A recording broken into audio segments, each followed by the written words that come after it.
tapos in-advise siya na antayin na lang yung patrol po namin. Pero dahil apparently nagmamadali po siya, umalis na lang po. Pinalitan ng SCTEX ang control gate sa nasabing toll plaza para masiguro ang kaligtasan ng mga motoristang dumadaan sa expressway.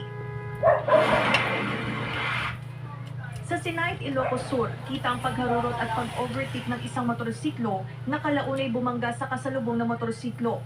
Dinala pa sa ospital pero hindi na umabot ng buhay ang mga rider ng dalawang motorsiklo dahil sa tindi ng mga tinamong sugat. Patuloy ang investigasyon ng pulisya sa insidente. Kabilang ang isang kindergarten teacher sa tatlong naaresto sa bypass operation sa Bacoor, Cavite. Nakuha sa kanilang 7 pakete ng hinihinalang shabu na may street value na mahigit 52,000 pesos at iba pang drug paraphernalia. Tumanggi magbigay ng pahayag sa harap ng kamera ang tatlo pero aminado sila sa paggamit ng iligal na droga. Sasampahan sila ng karampatang reklamo. Claire Lacanilaw Dungka ng Jimmy Regional TV, nagbabalita para sa Jimmy Integrated News. Sa Baguio City, arestado ang tinaguriang drug queen ng Norte sa ikinasang operasyon ng pulisya sa barangay Marcoville. Ayon sa PNP Drug Enforcement Group o DIDERA, nahuli ang suspect sa isang fast food chain kung saan sila nagtagpo ng buyer na isang undercover agent. Nabawi sa kanya ang hininalang shabu na nagkakahalaga ng halos sa 70,000 piso at budol money. Taga Maynila raw ang suspect pero Hilagang Luzon ang mga transaksyon. Tumanggi siyang humarap sa kamera pero sinabi niya napag-utusan lang daw siya na i-deliver ang mga iligal na droga. Maharap siya sa kaukulang reklamo. Kuha tayo ng iba pang detalye tungkol sa paglilipat kay dating Mayor Alice Guo sa Pasig City Jail. May ulat on the spot si Mark Macalalan ng Super Radio DZWB. Mark. Sino? Sakay si Smith Tarlac, Balban Mayor Alice Guo ng puting coaster bus at may convoy ng mga tauhan ng PNP para sa kanyang seguridad.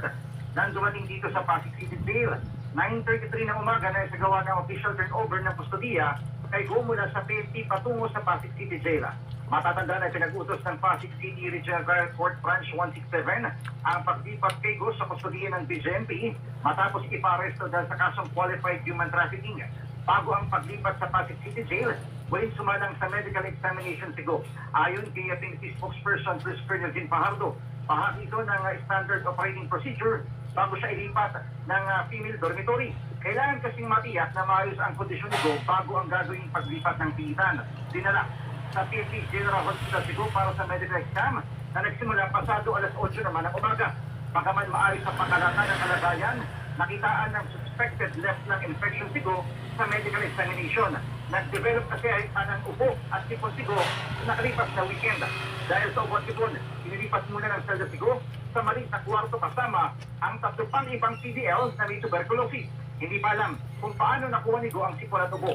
Pinapaubaya naman na ng PNP sa BJMP kung paano ang magiging gamutan para kay Guo. Malalang sumalang sa medical exam si Guo ng Biyernes pero naantala ang kanyang paglipat ng piitan.